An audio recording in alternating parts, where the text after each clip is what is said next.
We are ready. Good evening, listeners. This is Bless Radio. It's Tuesday evening, and this is the Spiritual Discussion Program. I'm Saad in southeast London. The weather has been sunny and bright and nice and warm as well.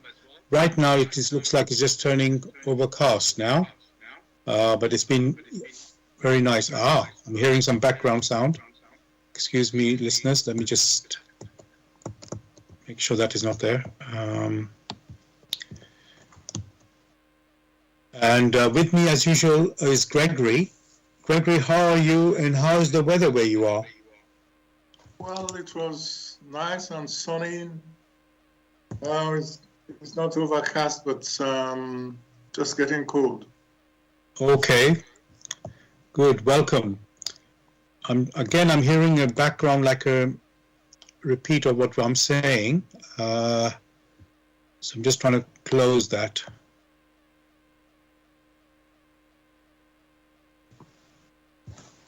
Okay, I'm back again. Hopefully now it's cleared. Apologies for that, listeners. Welcome to this spiritual discussion program. The aim of the show is to introduce you to the spiritual knowledge in the light of truth, the Grail Message by Abdushin. And we have a new topic every week for discussion. The topic tonight is unprecedented times. Unprecedented times. You're welcome to join us with any questions or comments by contacting us on our UK number. The number is 079 39 641 958. You can call, text, or use WhatsApp.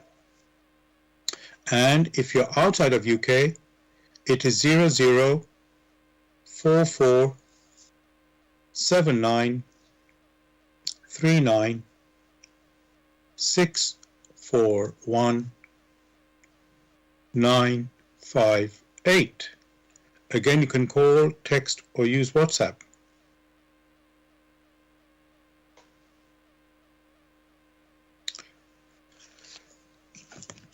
I'm going to begin with, what is the Grail Message? The Grail Message, in the light of truth, by Abdushin, is a spiritual knowledge of life. It offers an explanation of the world, a picture of creation on the basis of natural laws. Its lectures contain valuable basic elements as a help in life. For through the knowledge mediated, the reader is again brought closer to life and led back to God. The Grail Message deals with important fundamental questions of life by explaining in a clear and logical way the automatic working of the laws of nature, the whole weaving of creation, allowing every process to be recognized and thereby the purpose of our whole life. It is directed at the individual and speaks to the innate experiences of the human being, their strengths and weaknesses. Thus, every reader has the opportunity to discover through the intuitive perception if what is stated is the truth. Combining with matter-of-fact reasoning, a complete world picture arises, where there is no separation between the visible world and the great world beyond the five senses, nor any separation between scientific and religious striving for knowledge. I'd like to give you a couple of quotes from the author of the Grail Message, Abdushin. The hearer and reader of my lectures should always work within himself, keenly probing and building bridges from one lecture to the other, as well as out into the great and small world happenings. Only then will he be able to understand the Grail message and find that it gradually shapes itself into one complete whole, without leaving any gaps. Again and again, in all the happenings, the reader will come back to the basic features.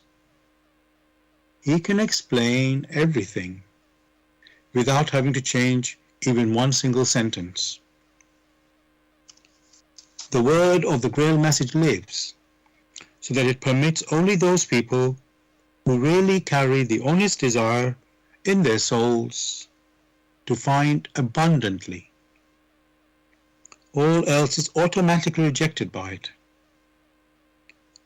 For the arrogant and those who seek superficially, the message will remain the book with 7 seals. And I'd like to give you one more quote from the author. I wish to fill the gaps which have so far always remained unanswered in the souls of men, and which never leave any serious thinker in peace if he earnestly seeks for the truth. So, dear listeners, just to remind you, the topic we're discussing tonight is unprecedented times. You are welcome to join us with any questions or comments by contacting us on our UK number, which is 079 39 641 958. You can call, text, or use WhatsApp. And if you're outside of UK, it is 0044 79 39 641 958. Again, you can call, text, or use WhatsApp. Now, listeners, as I say, the topic tonight is unprecedented times, and I don't think it's a surprise how we picked, chose that title. What's happening in the world? I mean, there's so many events with, you could say, disasters, weather disasters or climate disasters, economic disasters, wars, economic sort of events, all happening all over the world and even affecting the whole world. So I really invite you to join in with any questions. Please do, come in with those questions or anything you want to say for our discussion tonight. Now, Gregory, as usual, I like to look in the meaning of the title. So it's only 2 words, unprecedented times. So I looked up the word unprecedented, and it says the meaning is without previous instance, never before known or experienced, unexampled or unparalleled. Oh, I'm hearing again, repeat. Let me just see if I can do something.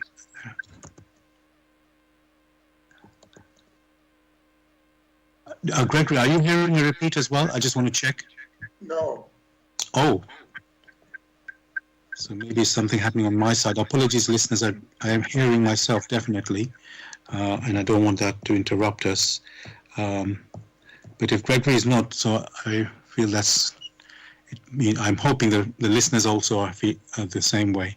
So I'm going to carry on, Gregory. So just to repeat that word, the meaning of unprecedented, which is without previous instance, never before known or experienced, unexampled or unparalleled.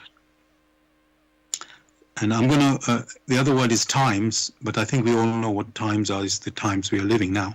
So that's what we are talking about.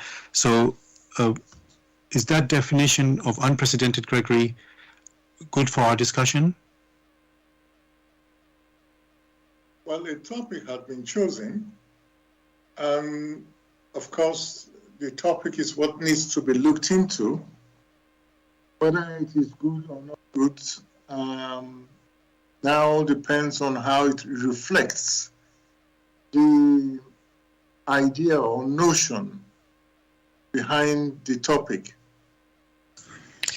Okay, so I've chosen, as I said, the word unprecedented times or title, and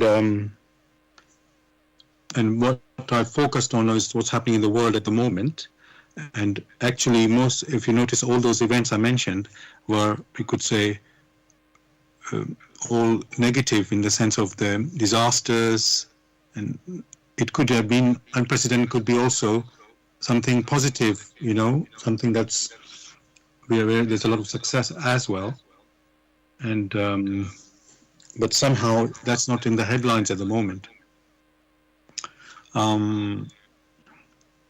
So you're right, Gregory. We could, as we go, we can dig deep into this topic. But at the moment, let's focus on those, let's say, disasters that are happening worldwide, and then we can always, move away from that as the discussion goes. So, just to check, Gregory, are we living in the unprecedented times? It's a bit challenging to make such statements because no two times or no two space of times are the same. It all depends on what has arisen in a given space of time. So what you yourself have chosen is a comparison of the happenings now as compared to the happenings in the past. So unless there are specific occurrences, then sometimes it's very challenging, very difficult to say these are unprecedented times. I hear you, Gregory, because just think about the population of this world, on this earth. Obviously, it grows larger and larger and larger, as time goes on.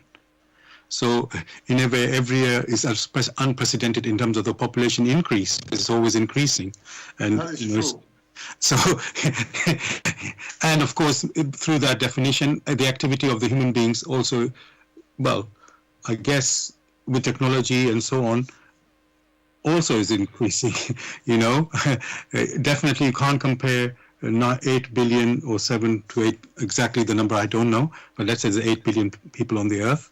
The amount of activity they can do compared to 100 years ago or even 200 years ago, the number of is much greater, just on that alone. And it doesn't even matter what is the activity, just on that scale. And as I said, it keeps increasing. So, and we can only look at it a moment, so you're right. How to say, is it really unprecedented? It's unprecedented up to now, and but let's look at it. Let's look at it in a way of a trend, Gregory. Maybe that is a way to look at it. So, in terms of, let's say, I know the population is increasing, activity is increasing, and of everything you could say in terms of maybe disasters also increasing, and also success is also increasing, just because of the scale of the increase.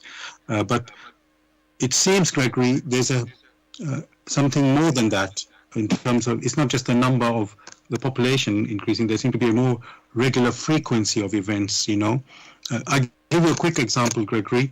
There was a Hurricane Fiona which hit Puerto Rico, let's say a couple of weeks ago. I'm not quite sure exactly the date.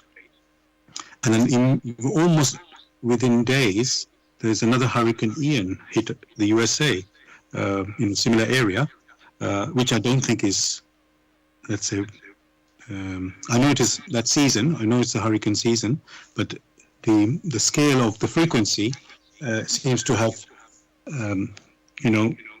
unprecedented, if I can say that way. And so, and that's not only in the weather. We're also seeing it you can say, in, let me say, like tensions in the world, seems to be almost, Gregory, I was going to bring it up so early. We've had 2 world wars already, and not that there's a 3rd World War just going to happen anytime immediately, but maybe there's a build-up that is sort of heading that way. And when as soon as you mention the world war, you think, oh,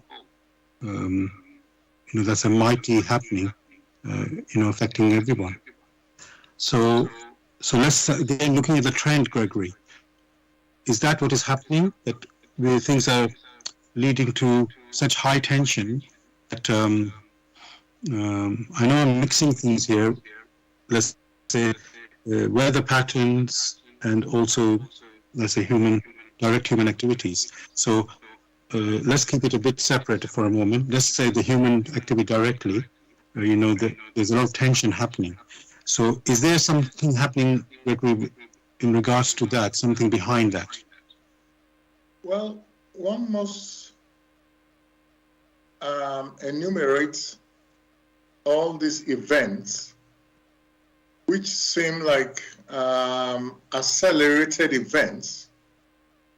And if one says they are unprecedented, then one must look into the past and see and make comparison. However, the events itself, whether they bring joy or sorrow, the key thing in these will be what has been the role of the human personality in these events. Did they, in one way or the other, trigger these events as compared to in the past? So these are the things that one may need to consider, such that if indeed they have contributed to these events, which are ill events, then hopefully, if they learn from it, these type of ill events can be avoided. Thank you for that answer, Gregory. So let's reflect on, you could say the cause of what's going on in these times, in the times you're living now. And again, you said looking into the past, because when we look at unprecedented, it's like comparing with what happened in the past. So, well, we've had wars, we've had disasters, we have had economic,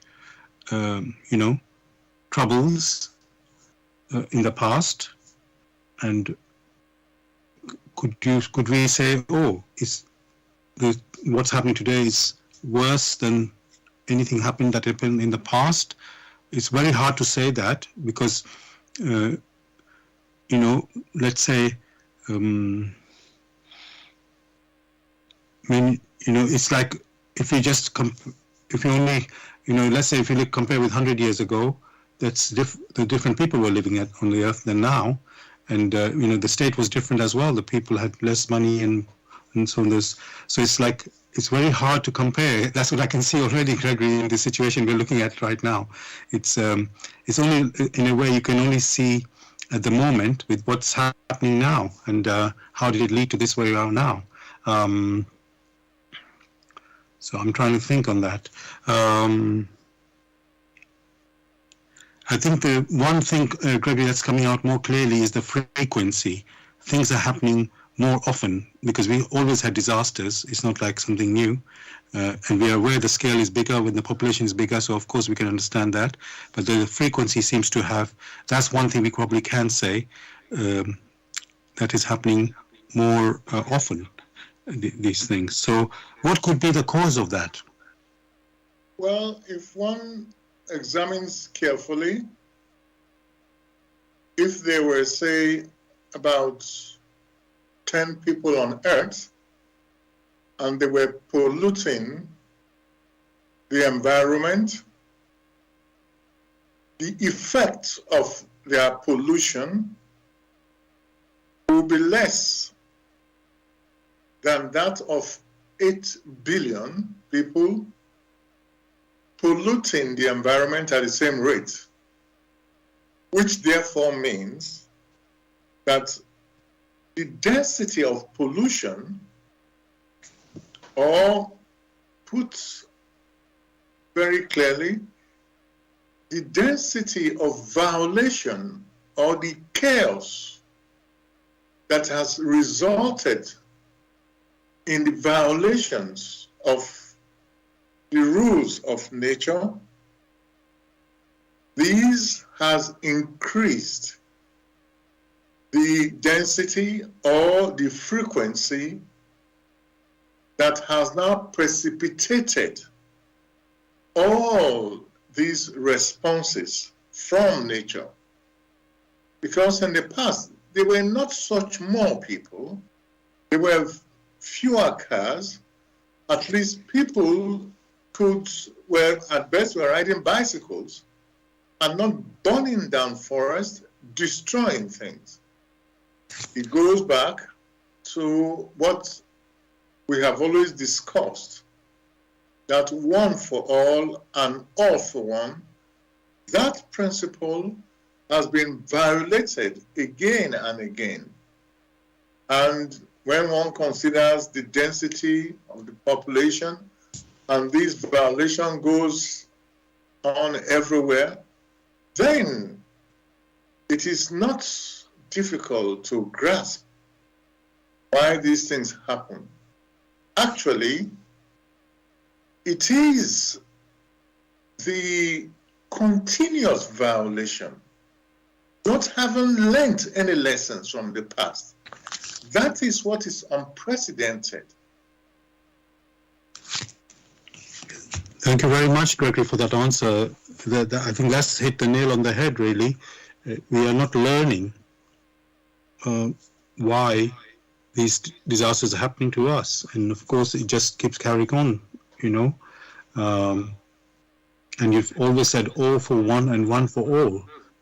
Well, that obviously, let's say 100 years ago, it would apply to a smaller number of people. Now it's a much bigger number of people. And so to actually, let's say, apply that, to take a very big shift, you know, in the human behavior. So actually, Greg, let's look at that. You know, each human being is an individual, obviously, and then we work in a society or in a nation, and we all have an impact, an individual impact, and then as a group we have a big impact. And I'm thinking, looking at this all for one and one for all, for a shift to happen, you could say, to bring harmony and to bring balance and fruitful, activity. Does that require all human beings to shift? Shift meaning to transform into having this all for one and one for all goal? Or is it only a few that need to change and then maybe others will follow it? It could that would be enough to change the whole world. Well, right here on Earth, there is only one Earth. There are not two. So there is no self-contained path.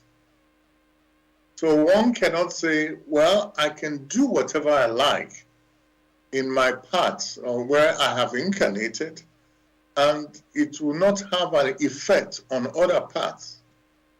That is a fallacy, because one can already see with all former reactions or reciprocal activities, that has never been the case. Therefore, there is the need for discussions to ensure that this container, which you refer to as the earth, in which we all depend on, that we do the best we can to ensure it remains healthy. Whether there are 10 or 20 billion people on it or not, is only through that principle that there will be harmony. Else, one can already, perceive or even see or experience some of the warmongering going on and some of the destructions going on, willful destructions. These destructions didn't come from the plants, neither did they come from the animals, but solely from man himself, in his grudges, in his activities. Thank you again for your answer there, Gregory. We know,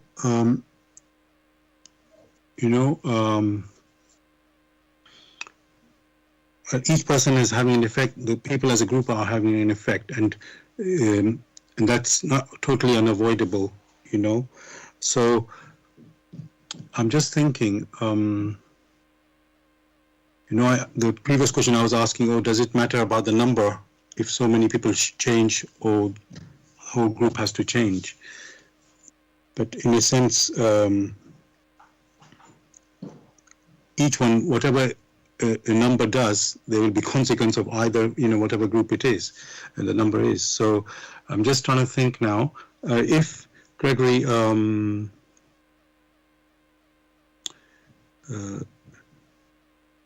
just trying to think of a way where all human beings would unite.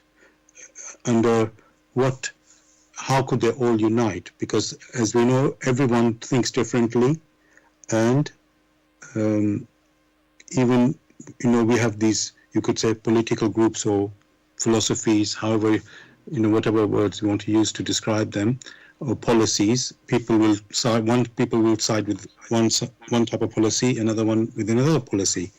And let's say that let's assume, Gregory, that people do want to have a bright future, just that they disagree on how they should achieve it. So, when we say all for one and one for all, for everyone to unite under that, it seemed very hard to see that happening, because people will think, no, I think this is the way. Another one will think, and that is the way, even though they have the same goal, which is to have benefit for whole humanity, let's say. So what I'm going to ask you next, Gregory, how can one or even group can, when they have different ways of proposal of how they want to live, or whatever policy they want to pursue, how can we assess which policy or which way is the successful way or the harmonious way? It is not as impossible as many think. For when policies are to be put in place, these policies must be looked into in such a way that they follow the laws of nature through which all came into existence. Then arguments about what is to be or how to proceed about it will be minimized, for everyone wants to be. Everyone wishes to live. Therefore, one cannot leave the other behind and say, oh, it doesn't bother me, I can live the way I like. It is because enough effort is not made to bring all in a round table for genuine discussions. That has always been the problem. And you will find, of course, human beings have their weaknesses. They still wish to dominate another, all because they consider themselves to be stronger in arm, to be stronger in quotes, intelligence. But that is not the right way to go, because all the stakeholders that occupy this earth, the benefit for all the stakeholders must be considered. If, for instance, there is the complete destruction of the Amazon forest, that will not only affect those who live in Amazon, but the effect is going to spiral around the earth. And therefore, the danger hits back home. It is because many have not reflected deep enough to understand the reciprocal activities that comes through the violations of the laws of nature. That is why we are in this unprecedented, like you put it, unprecedented times, because they have not reflected enough. Now they consider these laws of nature, the one for all and all for one we kept stressing, then first in their thoughts, in their intuitions, they will seek for ways which will be harmonious. The physical deeds are only the final precipitation of what they have held in their thoughts. So if their thoughts had been pure, then their physical deeds will follow likewise. Thank you so much for this picture, Gregory. We'll explore that more in a moment. Dear listeners, you're listening to Bless Radio. It's the Tuesday evening spiritual discussion program. The aim of the show is to introduce you to the spiritual knowledge in the light of truth, the Grail Message by Abdrusheen. If you are interested in knowing more about the Grail Message or want to get a copy of the Grail Message for yourself, you can go to this website, which is www.grailmessage.com. I'll spell it. www.grail, Grail, message, MESSAGE.com. And the topic we're discussing tonight is unprecedented times. Unprecedented times. You are welcome to join us with any questions or comments by contacting us on our UK number, which is 079 39 641 958. You can call, text, or use WhatsApp. And if you're outside of UK, it is 0044 79 39 641 958.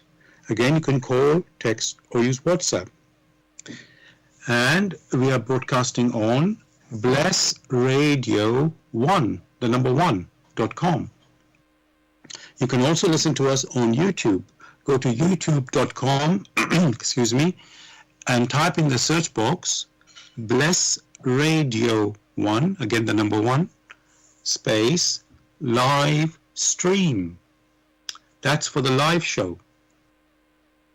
you can listen to the recording of this show the next day, also on YouTube.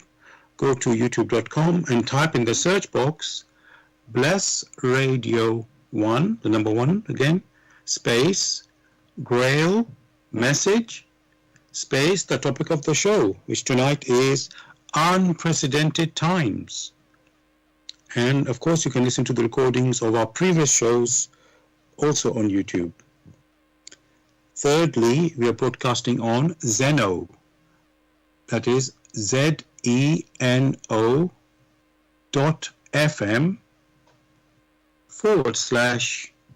/Bless Radio 1. Again, the number 1. Gregory, there's a lot what you said in the last, in answer to the last question. And I just want to continue there. You know, again, we know the aim is all for one and one for all. So we must examine whatever policy or ideas or, you know, where we want to move forward in light of that, you know, with that aim. and so many points come into my mind. You know, the countries have governments, but they just govern their own country. And as we know, what you do doesn't affect just what happens in your own country. It goes beyond that, to beyond the borders. And then, yes, we have a UN and so on there as well. But that's, let's say, most things are not, how can I say, well, there are things that are discussed on the global level, and there are things which are done on a national level and, you know, right down to the individual level. But I can pretty much say the global level, it's, let's say, the least of a priority compared to the other, you know, levels of how we live and operate. So it's quite a fundamental shift, Gregory, that is required for us to, you know, think globally, as they say, you know, one for all and all for one, because the word all is all humanity, not one, just the one next to you or in your own country.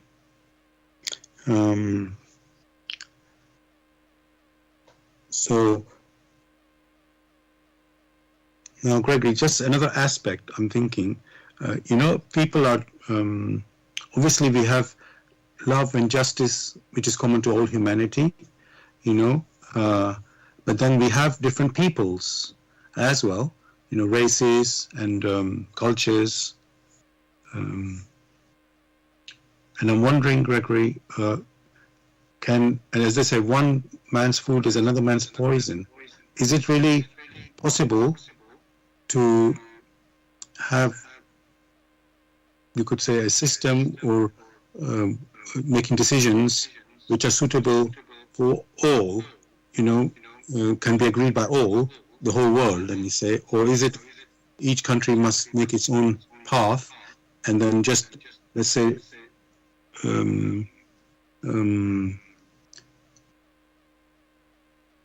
how can I put it? They have to just, where there are issues where they cannot, you know, where there are differences, let's say, with other countries, they have to sort of come together and discuss those. As you can already ascertain, consider the so-called global warming. These warmings have been going on for quite some time. However, the precipitations of these responses or reactions, to a large extent, cause hurricanes. Now, must one say that unless the hurricane strikes one, unless one has such catastrophic events in one's backyard, in one's neighborhood, that is when it will agree to discuss the causes of global warming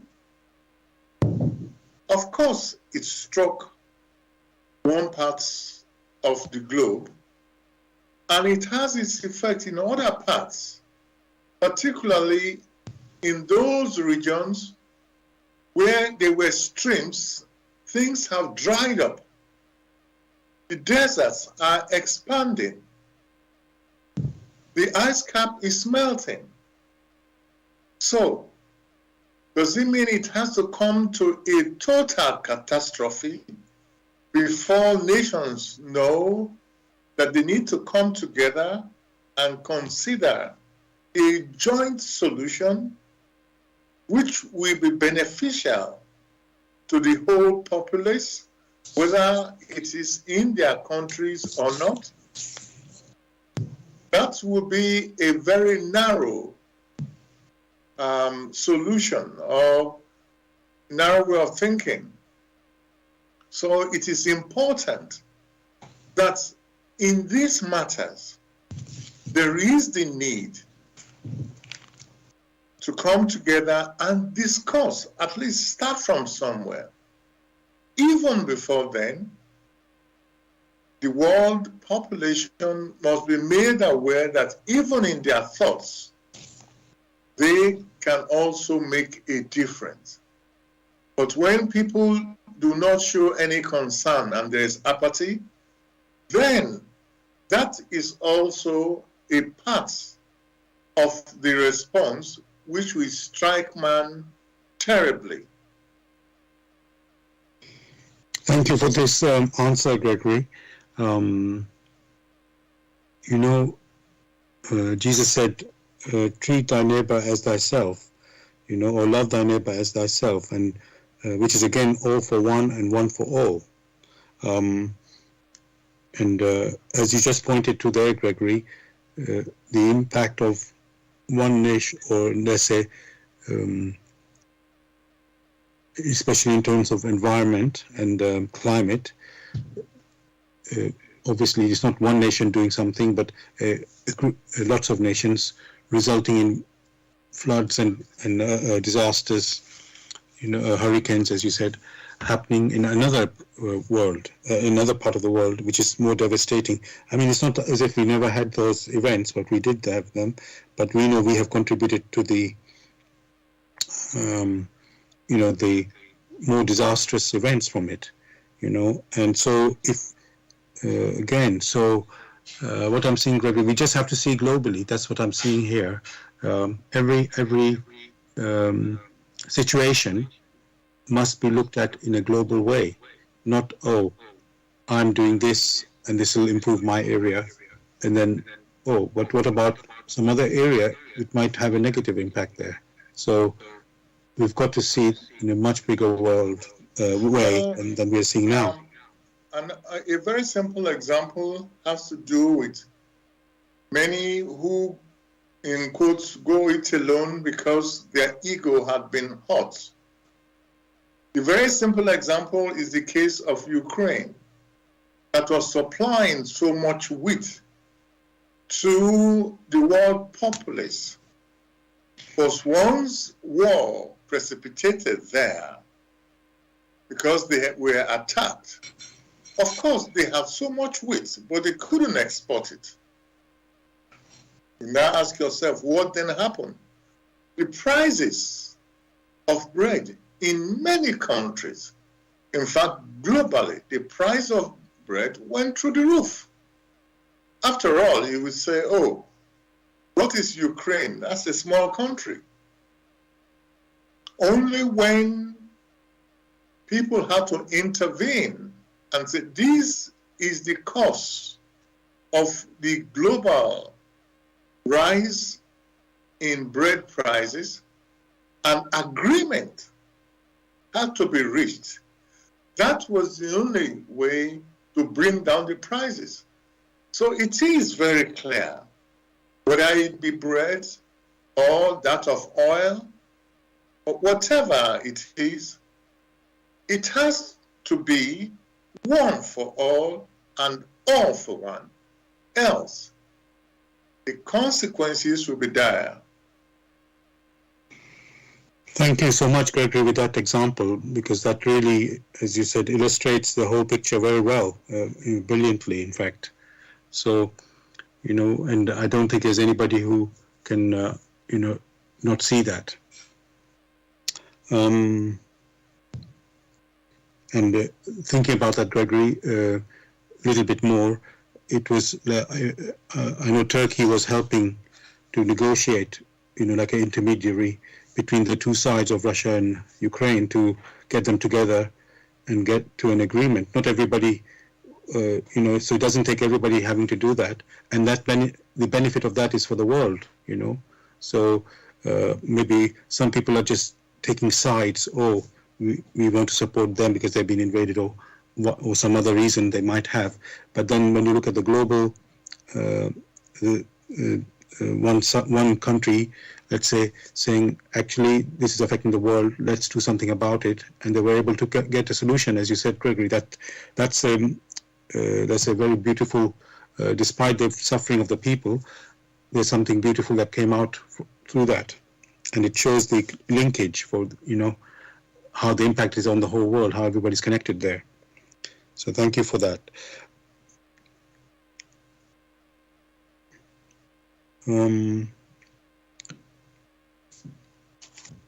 So Gregory, we've been, at this moment, we've been talking about the environmental and, actually we did talk about the economic things as well. So you put everything in that one picture, actually. So Gregory, we can look at that then. Is everything connected, Gregory, in these matters? Are we talking the economic, social, environmental,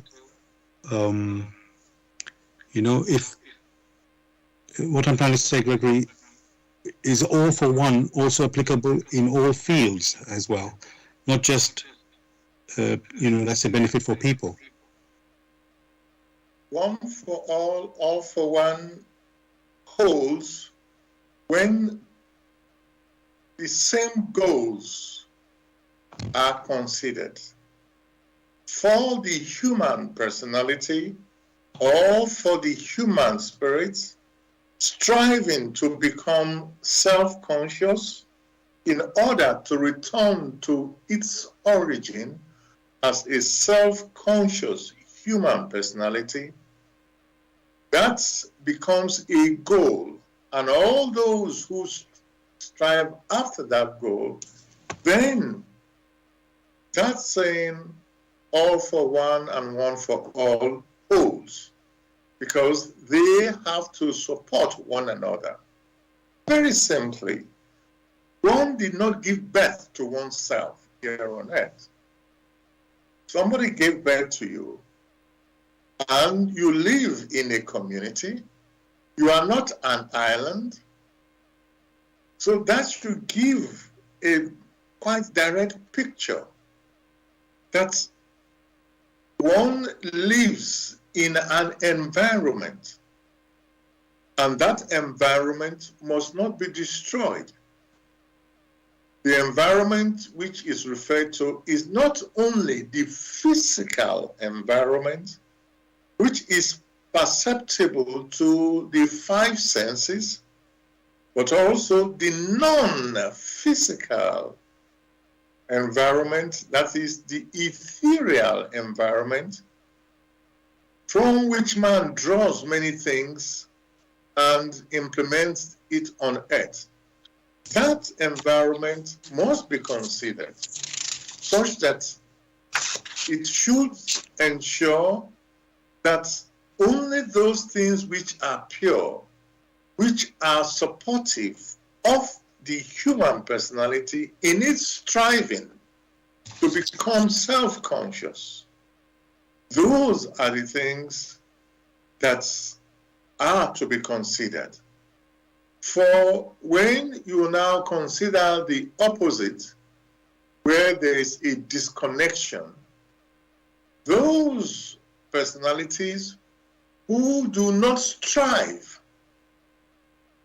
to improve themselves, that means to allow those virtues to come to maturity, that means they are in a process of destroying themselves, then one cannot say all for one and one for all applies. For the goals then are disconnected. Thank you again, Gregory, for this picture that you've painted there. I'm again thinking, Gregory, it's quite clear about all for one and one for all. And obviously, if everyone follows that way, then obviously we know it'll be a joyful and successful world on this earth we will have. But it seems, Gregory, in, let's say, the real world, if I can say that way, or what happens in reality, there's always people opposing other people. I'm talking at the moment in terms of nations, because one, in quotes, believe one system and another believes another system, and they can't, they're opposing system, and they can't really come to accept these each other's ways. And so you could say the troubles continue, the tensions and so on continue. So my question there, what I want to ask, Gregory, is there, I don't know if we can, Gregory, forecast what it will be in the future, the way, how the world will be. Will it carry on always this way? Because, as I said, people don't always agree. The challenge has always been how people care to develop themselves. Everyone, no exception, wishes to have faithfulness, trust, diligence, courage, selflessness, skills, wisdom, and compassion from their fellow human personalities. The challenge has always been, how do they go about it? One very simple principle, which many know all the sense, but have not been courageous enough to admit it, is that they themselves have a challenge first in understanding themselves.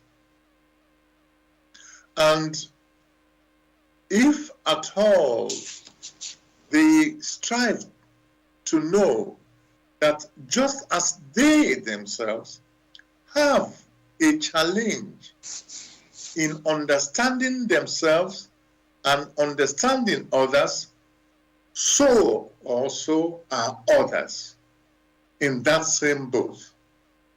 Therefore, it is necessary to have discussions, to have conferences, to air out their differences. Then that atmosphere of fear will vanish through the personal recognition of the challenges and fear of another. Again, that becomes one for all and all for one. Only when there is an exchange of views to know what the challenges are, only then can there be moving forward. For then, you will then find the other personality might have found a solution to your challenge, just as you yourself might have found a solution to his challenge.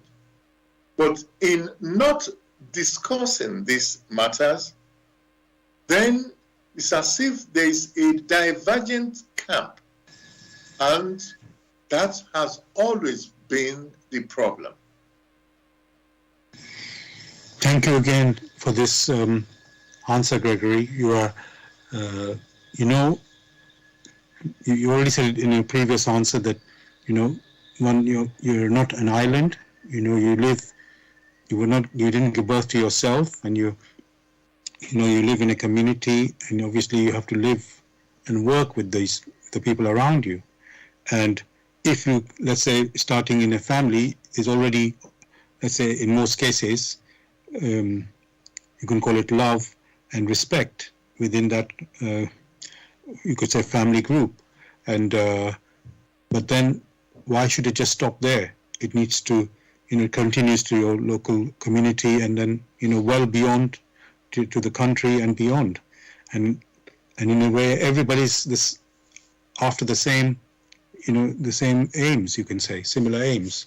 So everybody wants to better themselves, and, and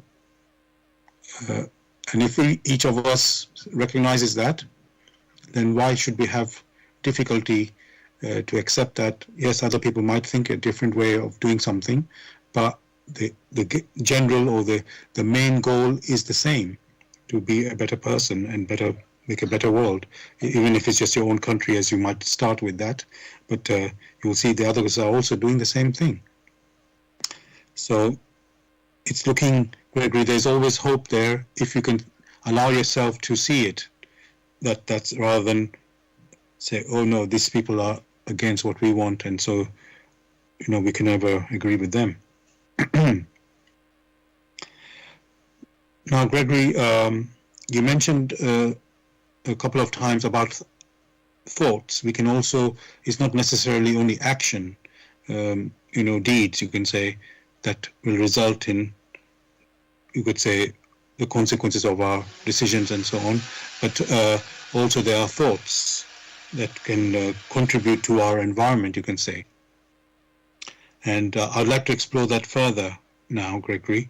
When you say thoughts, is it like a prayer that you send out, your wish, and somehow that manifests? When one is afraid of something, most of the time it's first in one's thoughts that the fear manifests itself. When one is happy, first is in one's thoughts.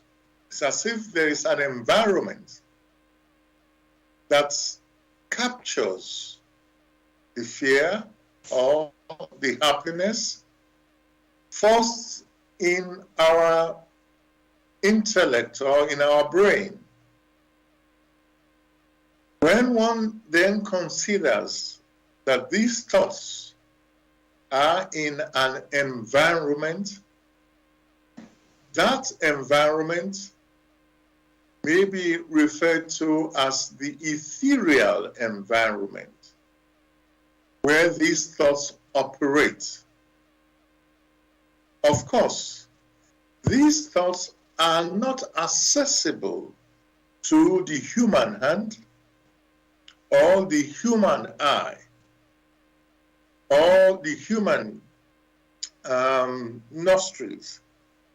These thoughts are more like images, which images are pressed out in one's intellect.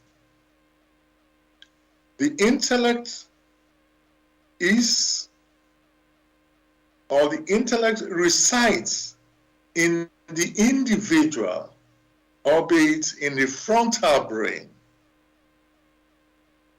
What affects the frontal brain must come from the outside or from the inside.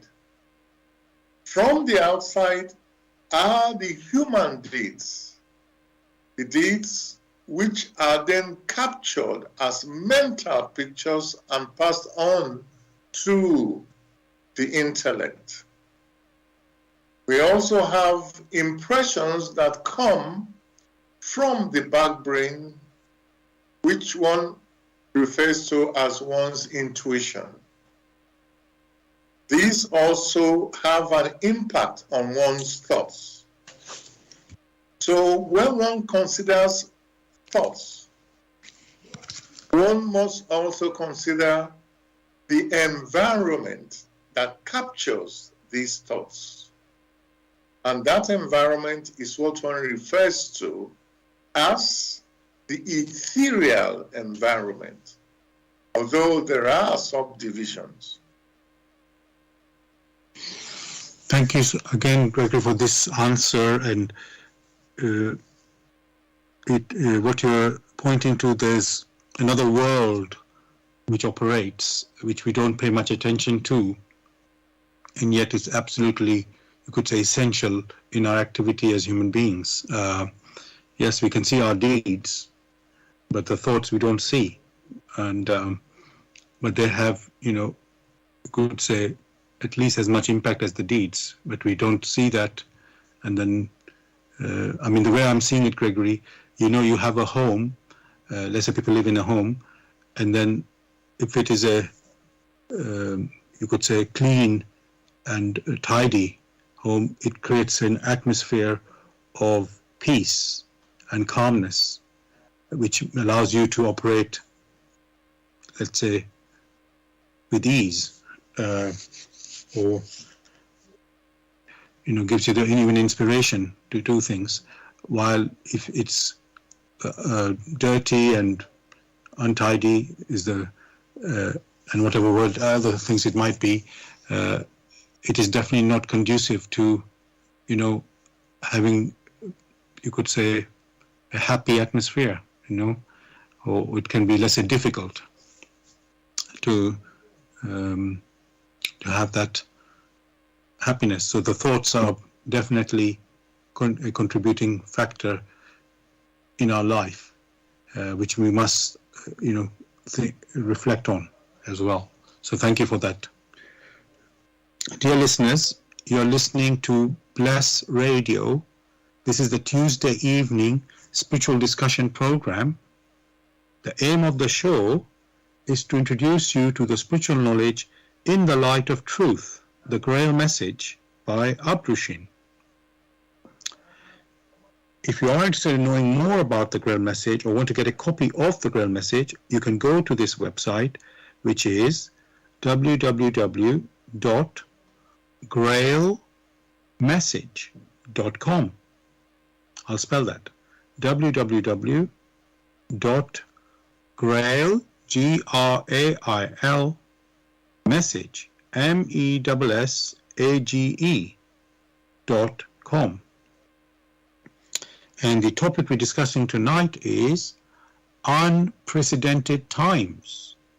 Unprecedented times. You're welcome to join us with any questions or comments by contacting us on our UK number, which is 079 39 641 958. You can call, text, or use WhatsApp. And if you're outside of UK, it is 0044 79 39 641 958. Again, you can call, text, or use WhatsApp. And we are broadcasting on Bless Radio 1, the number 1.com. You can also listen to us on YouTube. Go to youtube.com and type in the search box Bless Radio 1, again the number 1, space, live stream. That's for the live show. You can listen to the recording of this show the next day, also on YouTube.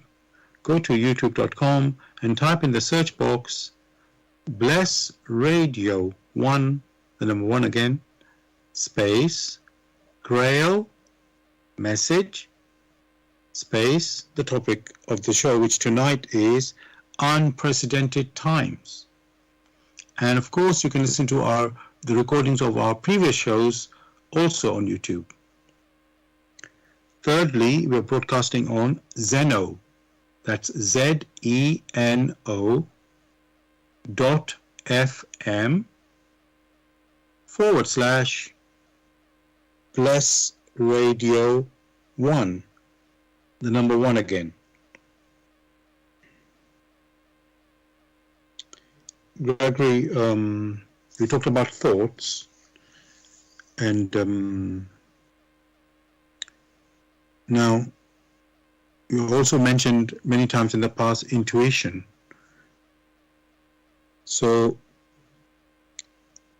now intuition, Gregory, we have also mentioned intellect as well, and so we think we have the intellect and we have the intuition. Now, is there a way, Gregory, we're supposed to process as how we operate, let's say, as human beings? Should we give priority to the thoughts or the intellect or to the intuition, or are they supposed to work together? When you ask the question, should we give priority to the thoughts or the intuition, the question is, who is we?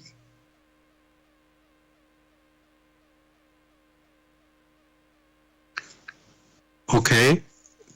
Can you help us with this? Who are we? I mean, we are human beings and living on Earth. So the human personality is the one that is referred to. That human personality, which is of spirit, only expresses itself through one's intuitive perception. These intuitive perceptions now pass through the back brain and subsequently strike the frontal brain, which is the seat of the intellect, where thoughts are then generated. It is these thoughts which most likely have an impact or serve as a basis for one's deeds, the deeds which are now perceptible using the 5 senses. So, the real personality expresses itself through the intuitive perception. So when you use the word we, what should we pay attention to and give priority to? The one given the priority is itself, has expressed itself, which is one's intuition. However, most of the time, because we have the chief executive, which is the frontal brain, that makes its also impressions it has gathered known, there is now a lot of distortions. It is these distortions, or sometimes complete negligence of those impressions that have arisen from the spirit. It is these that are now expressed or pressed out as deeds. It is the task of the human personality to not allow the frontal brain to be saturated with too many earthly unnecessary things. such that it is able to pick those noble impressions that have arisen out of the spirit and implement them. Those noble impressions have some pattern. Those noble impressions, the features are that of the virtues. Thank you, Gregory, for this picture again. I'm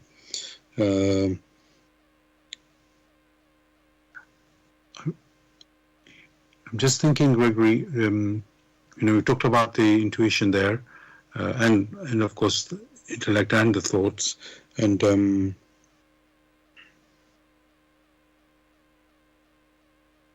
when it whenever there's some situation when we have to come to a decision, Gregory, on some issue,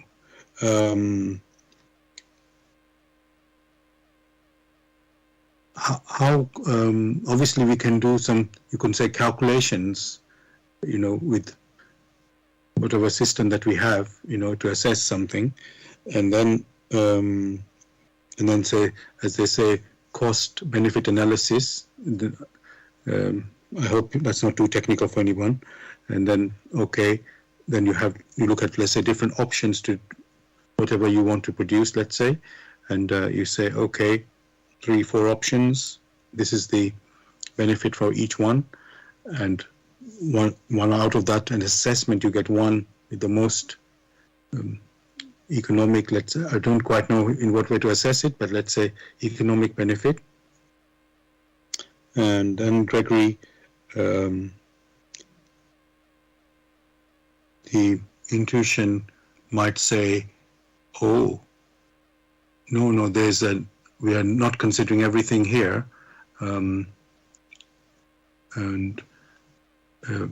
me say like this, Gregory, if I think of an example of, in UK at the moment, although we have considered it already, fracking as a way to extract gas from the deep within the ground. And let's say in America it has been shown to be successful, and they said, okay, we will try it in UK. And they did try it in UK, but it was abandoned because they thought, oh, there's too much danger of earthquake, even though it's a minor one, something like that. So, and then it is now being revived because of, let's say, certain needs of the current times. And but let's say people are saying, wait a minute, we looked at this already, and we saw some risks, and we thought that's why we abandoned it, and now you want to bring it again. And so, Gregory, what I'm trying to ask you here, when there's a situation, you want to assess, what is the, let's say, way forward here, and thinking about this difficult situation, let's say, how would one come to a decision on it, like in this particular example that I'm giving? Is it, oh, there's more risk in this one, so we don't follow it, and then say, no, we will take that risk, and because we need the gas? Cost-benefit analysis, the way you have put it, is only another expression for weighing and examining. To weigh and examine can be done by two. It may be done via one's intellect, one's thoughts, or it might also be done via one's intuition. However, there is a big difference. That which springs from the intuition is much deeper in its examinations as compared to that which springs from the intellect, which is shallow, means not enough attention and reflection had been put into it. So the decisions are shallow.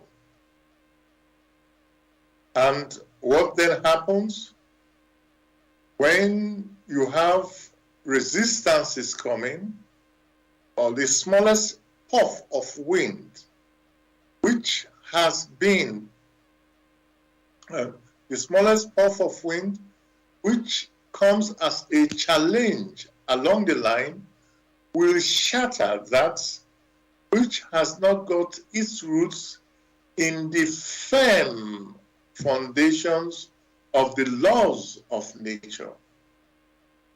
The human intuition digs deeper to have a firm foundation within the laws of nature, and therefore its solutions are much, much durable compared to that which is shallow. For the intellect may only consider that which is in its nearest neighborhood, not much deeper, whereas that which is of spirit transcends the conceptions of space or time on earth.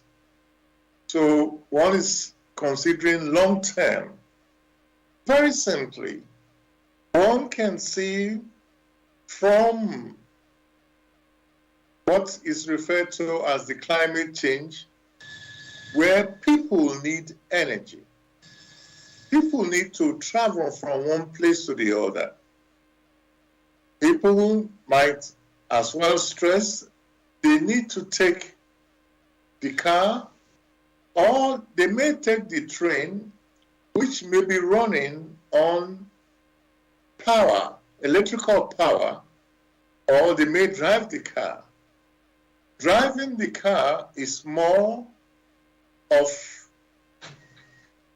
convenience, in which you pollute the environment. Whereas joining the train, that one does not pollute as more as you have in driving the car or taking a bus. So these are the things, all right, that which is more durable for the long term, that helps to produce, to sort of make provisions where there is harmony in the environment. That must be a better solution as compared to that which will raise the global warming. So one can already see, if one reflects calmly on these solutions.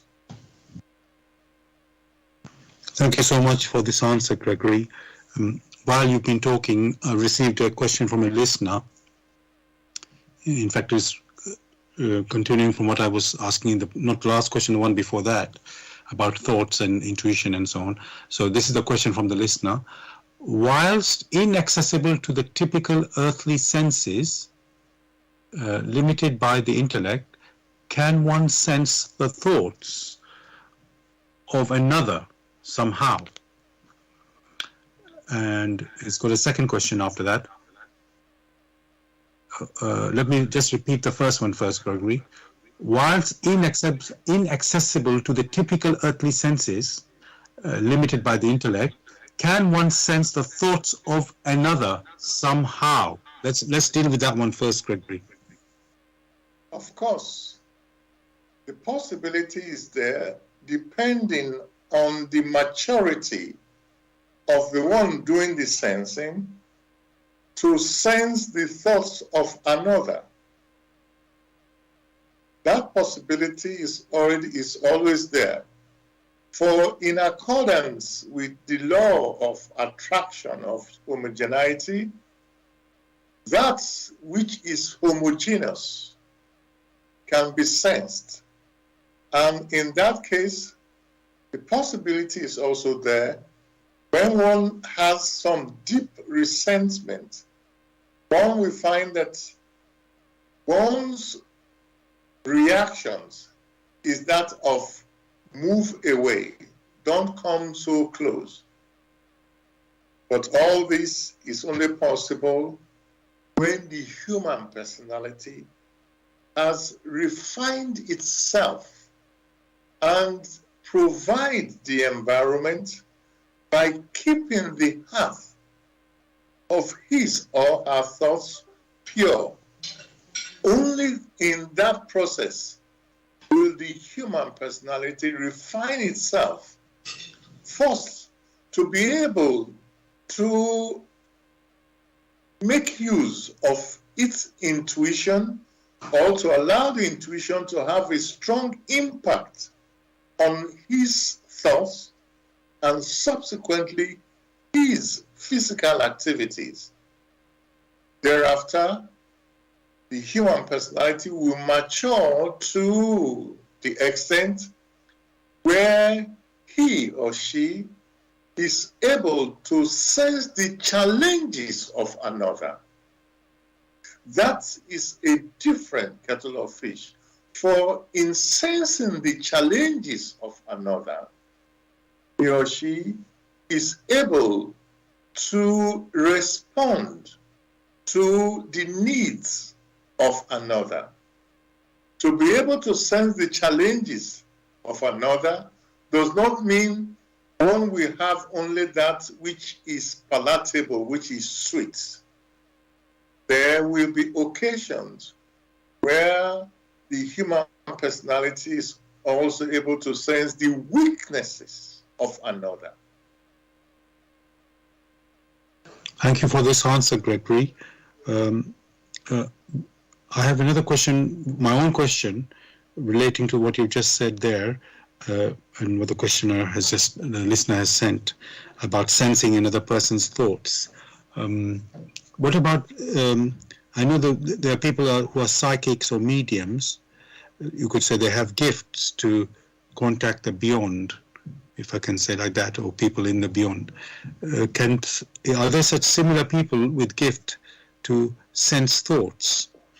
It just occurred to me that, you said about maturity, having a maturity, high maturity, or having something homogeneous to the thoughts, that those people can detect it. But what about some sort of people with, in quotes, psychic gift? Are there such people who could also sense people's thoughts? When that word psychic is mentioned, it's used to cover so much. Those people who are referred to as psychics are people who, due to their blood radiation to a large extent, are able to perceive just a little bit more than others. And this does not mean that throughout their lives they are able to perceive all these things. But from time to time, depending how they have developed themselves, they are able to perceive more than the average person of the neighboring environment that encircles an individual and to some extent also themselves. That does not mean that they are so matured as to be able to be reading the thoughts of others as they go along. To be able to perceive of that which is outside the capability of the average person, there must be some impressions, which impressions have an effect on them personally. It is those impressions which, according to their individual development, they are able to interpret. There are times they get it right. There are times they don't get it very right. However, one will stress that to get a better picture in this, there are lectures in the walk, in the light of truth, the Grail Message of Abraham, that throws so much light into these phenomena. Thank you. So Gregory, I'll continue with the second question now from the listener. It says, and how is one to know that one has attained purity of thought? How is one to know that one has attained attained purity of thought? For one to know that one is striving after purity of thoughts, it is not as difficult as one may think, for his or her activities tends towards those things that are of virtue. The virtue of steadfastness, of faithfulness, of truthfulness, of grace, of modesty, of heroism, courage and selflessness, skills. Where is the human personality that can really boast that they have attained all this? At best, they are striving towards it. It doesn't mean they have attained it. Thank you so much for that, Gregory. I hope that answers your questions, listener. You can come back to us if anything further you'd like to ask or talk about. So thank you for that. Gregory, another way you could put this is a journey. And when you say you've attained something, well, the way you will know it is when you've reached the goal, which is a goal for all human beings, is to reach, into paradise or into the spiritual world as a mature spirit.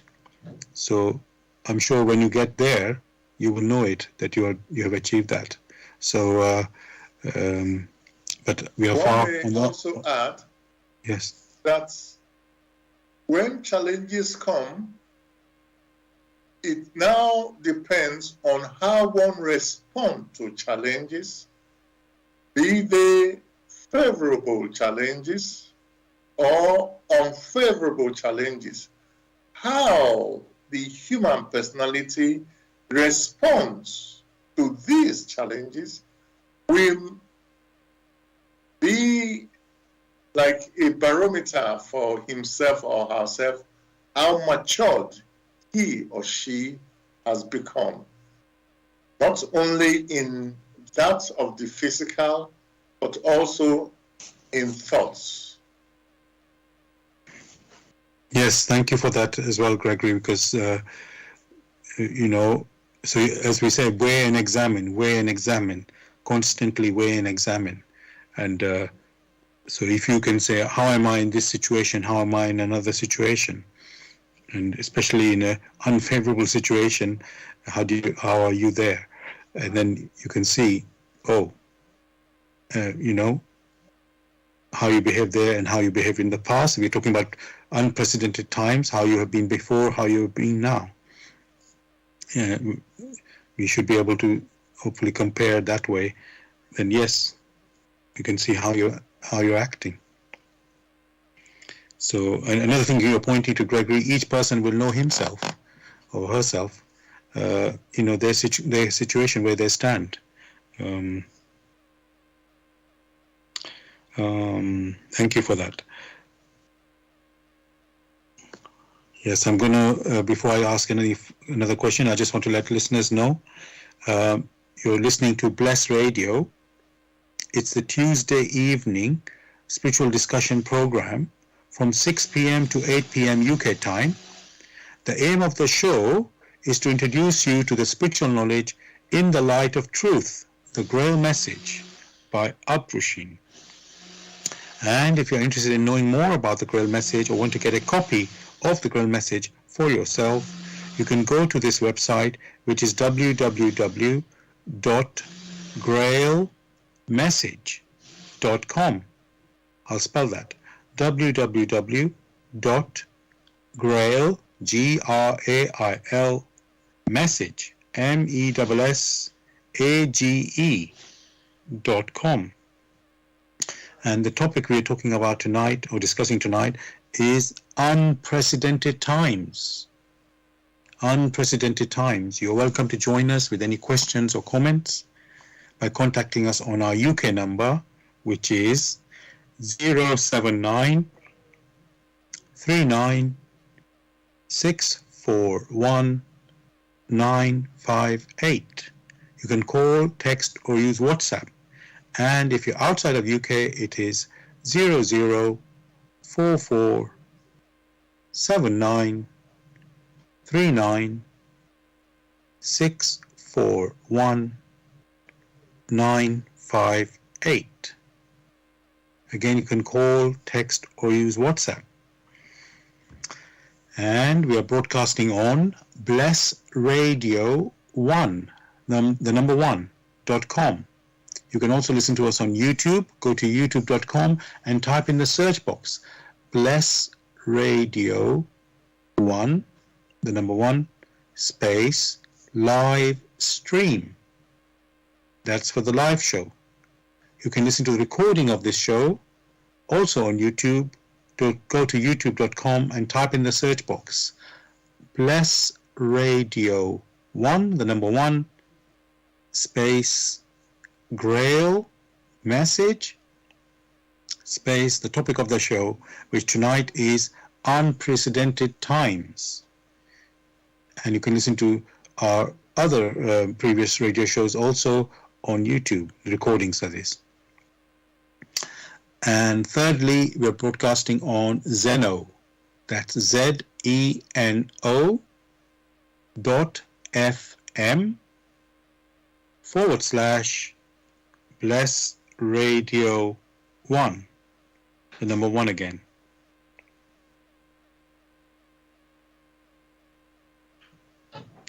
Now, Gregory, you can say we live in challenging times, these are unprecedented times, if we can call these times as that. I mean, of course, challenges, just like events, we've had them in the past. And I'm wondering, Gregory, as we said, the Earth population keeps increasing and increasing, and of course the activity keeps increasing, and the consequences, you could say, we reap them more frequently, if that's the way to put it. Now, we also know, Gregory, one time the Earth and the physical world will sort of, or at least the solar system that we exist in, will come to an end, through natural causes, you can say. But what I want to ask is, Gregory, what's meant to be you could say, the journey for us human beings? Are we to continue multiplying on this earth? What is the aim for us? What is our path for us human beings? The path for the human personality has always been the same: to acquire the necessary experiencing in order to mature, to be able to exist in creation as a self-conscious human personality, as a self-conscious human spirit. To do this, it had to leave its origin. It left the origin as an unconscious spirit gem or an unconscious spirit seed grain, and had to traverse that distance from the spiritual realm via the animistic realm and came into the world of matter, which world of matter is temporal. And in coming into the world of matter, it needs to take a form. It needs to wear some clothes, some material to cover it, so that it's able to experience of the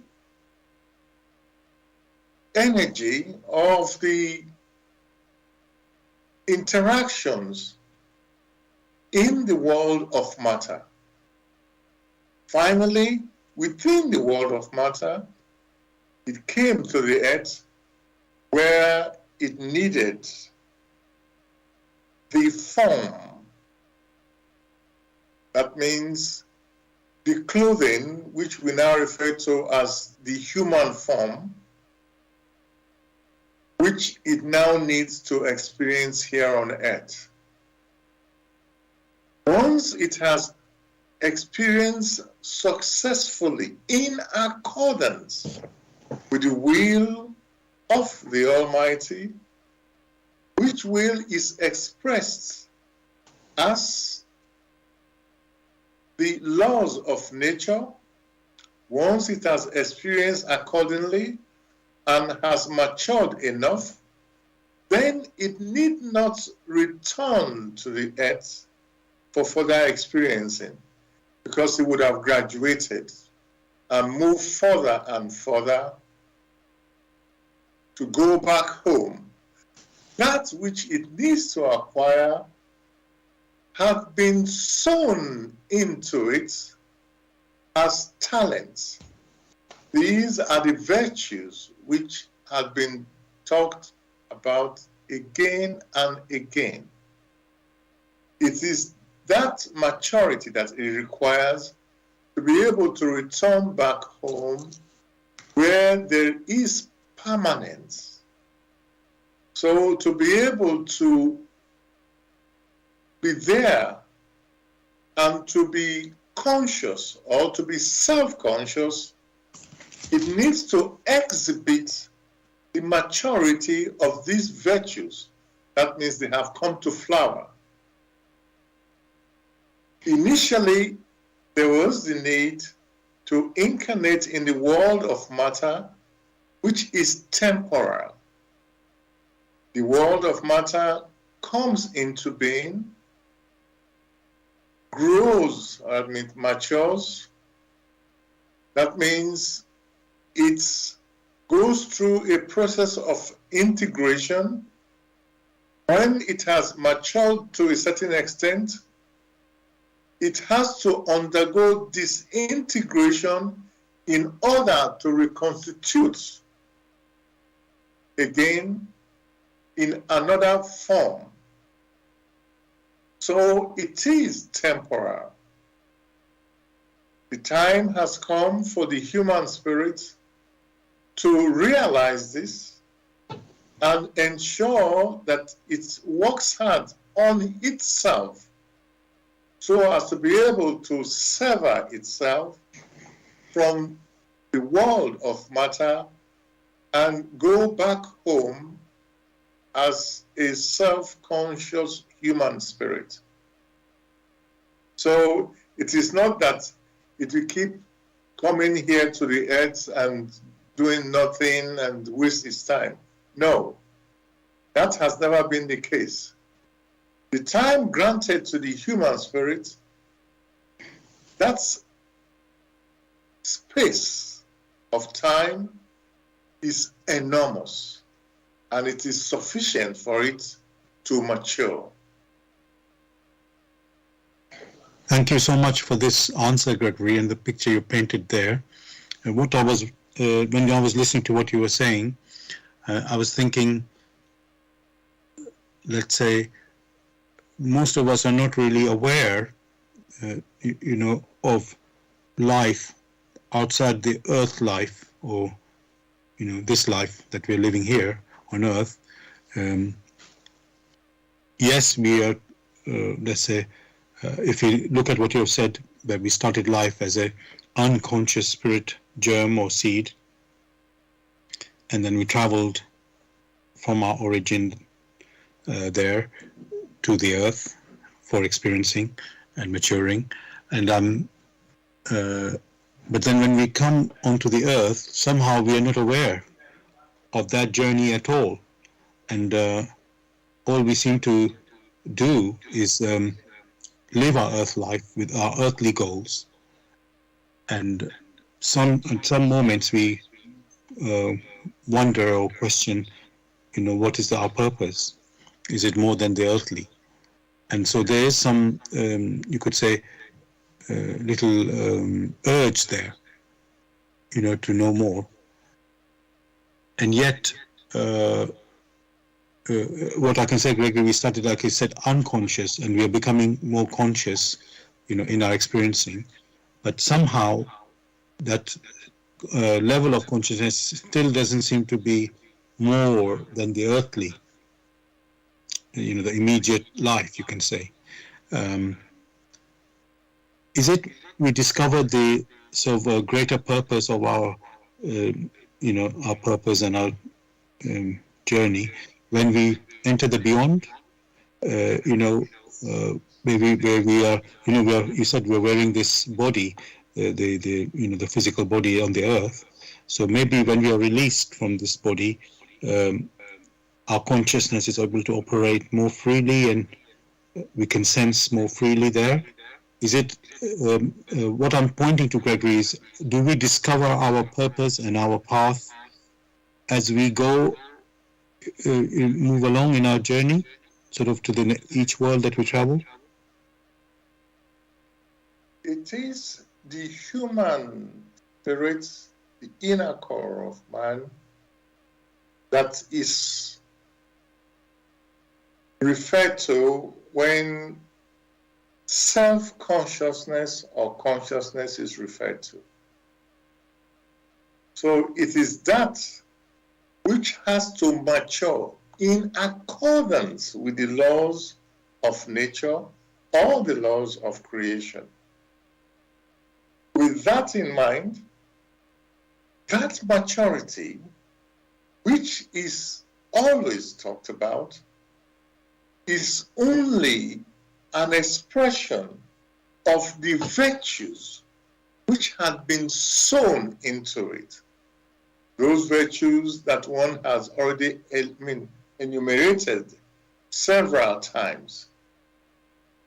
The challenge or the question one should ask, or you made a reference to many are not aware of this.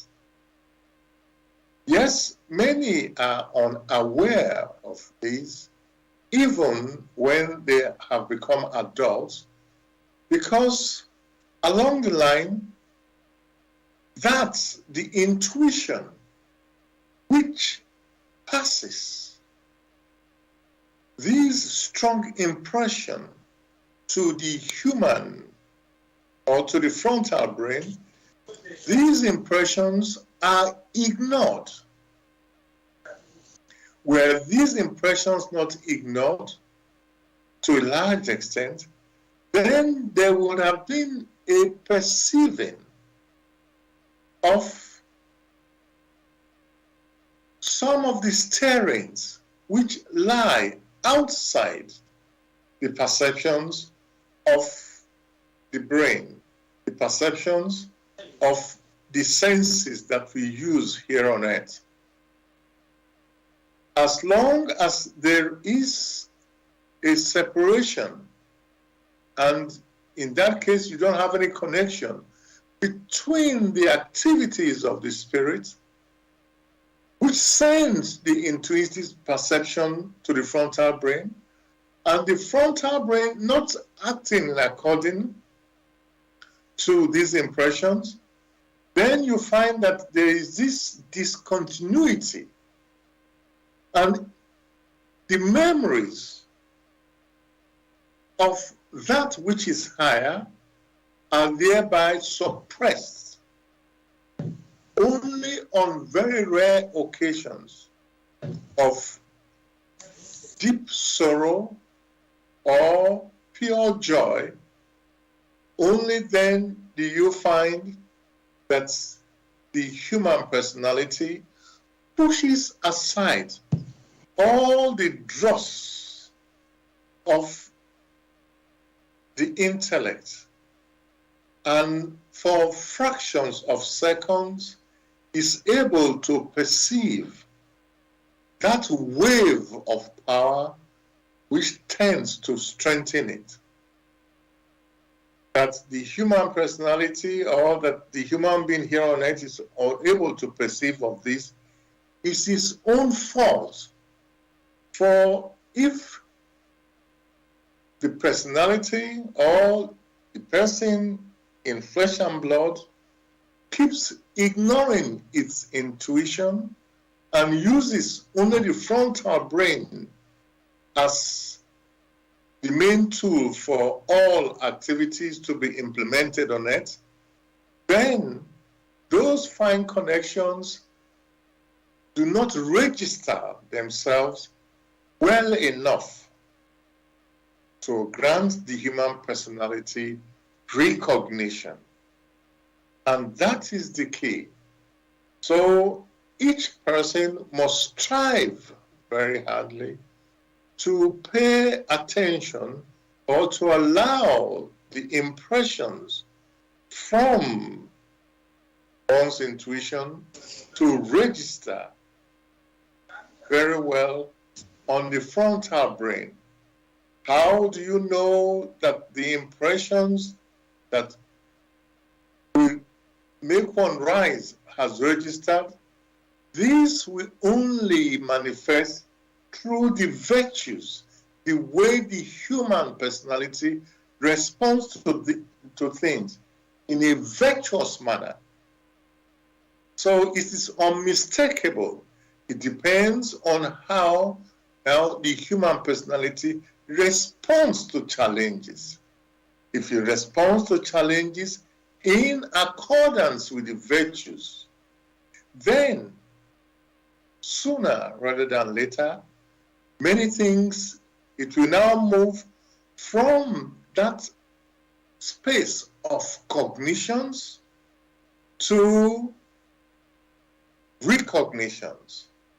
So the facts are always there. It is how the human personality responds to these facts that counts. Thank you so much, Gregory, for this explanation. And what I can see is it's like how we human beings stand. According to how we stand, we receive, or we are open to receive.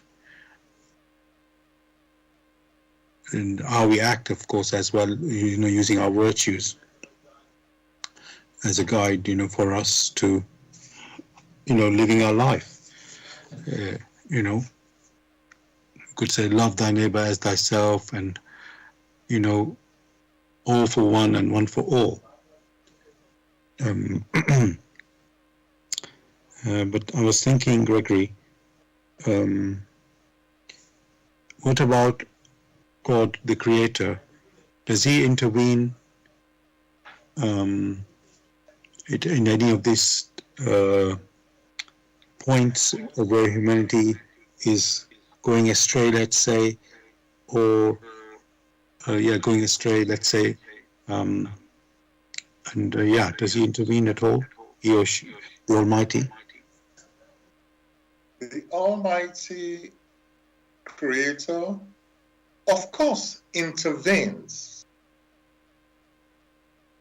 in the activities in creation only through the laws through which He Himself has hewn into creation.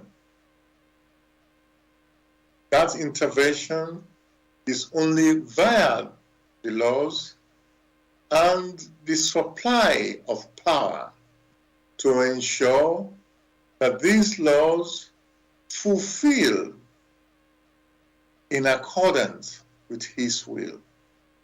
That is the only intervention.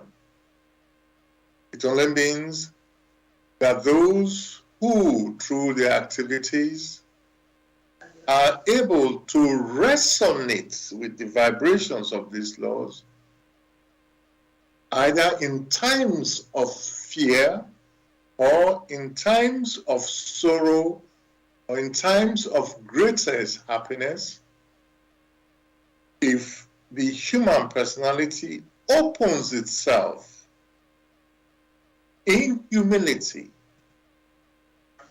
then that power which the human personality needs is granted to it.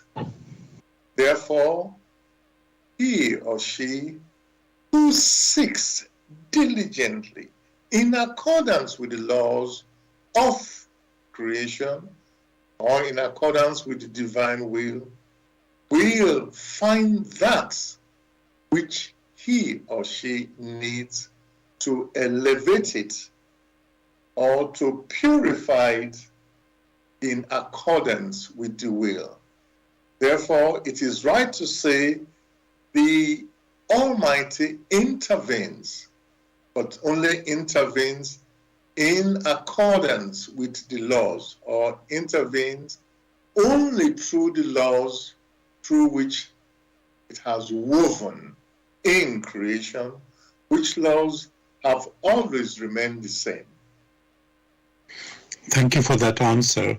I was thinking, Gregory, what about all the spiritual teachers, messengers of God, even they say, who brought down teachings or messages? Is it not an intervention by God there to help man, or is that something else? All teachings, if they resonate or if they are carried out in accordance with the will of the Almighty, then it is so desired. So all teachings are to sort of assist man to comprehend, to adjust itself to these laws through which it itself, the human personality, even came into existence. So, if you have that there's a teaching from one prophet or to another prophet or to so-called wise men, if those teachings resonate with the will of the Almighty, then the teaching is right. Else, those teachings will come to naught. Thank you for that, Gregory. When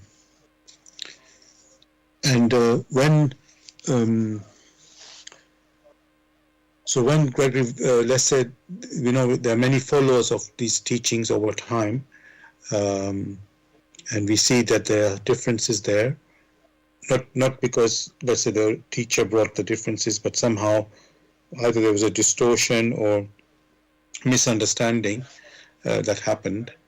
How can one, you could say, recognize if something has, basically I'm trying to say, what is the truth that is there in the teaching, and when there isn't, something else is there? Because, is there something we have to, is that our work for us, that we have to find what is right? It is the task of the human personality to develop those skills, those talents which have been entrusted to it. If they hold on to a teaching and that teaching does not enable them to unfold of the talents which nature, which creation demands that they must unfold, then that teaching is not of benefit to the human personality. So when people hold on to either this teaching or that teaching, the question should then be, of what benefit is that which you are holding on to? If it's of benefit, then it will manifest in the unfolding of these virtues, which virtues we have discussed many a time. Else, it is of no benefit. Thank you so much, Gregory. We've come to the end of the show, listeners. Hope you enjoyed the discussion on unprecedented times. I'd like to read from the Grail Message, the foreword, which is titled, For Your Guidance. The bandage falls, and belief becomes conviction.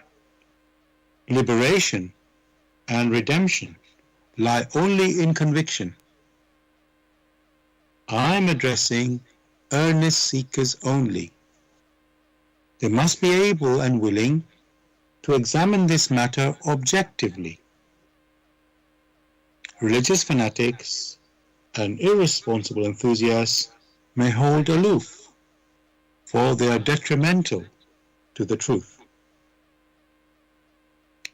As for the malevolent and prejudiced, they shall find their sentence in the very words. The message will strike only those who still carry within them a spark of truth and the yearning to be true human beings. To all such, it will become the shining light and staff. It will lead them unswervingly out of all the chaos of the present-day confusion. Only he who bestirs himself can advance spiritually. The fool who uses extraneous aids for this, in the form of ready-made opinions of others, only walks his path as if on crutches, while ignoring his own healthy limbs. But the moment he boldly uses all the abilities which lie dormant within him, awaiting his call to help in his ascent, he is employing the talent entrusted to him in accordance with his Creator's will, and will easily overcome all obstacles that seek to divert him. Therefore awake. Genuine faith lies only in conviction, and conviction comes solely through an inflexible weighing and examining. See that you're truly alive in the wonderful creation of your God. Abdrushin. Gregory, is there anything you'd like to say to the listeners to say goodbye? Wishing them a beautiful week. Thank you. And dear listeners, hope you, as I say, enjoyed the show. We'll be back as usual next Tuesday, 6 p.m. to 8 p.m. UK time, with another topic, which we'll discover then. So I wish you all a great week.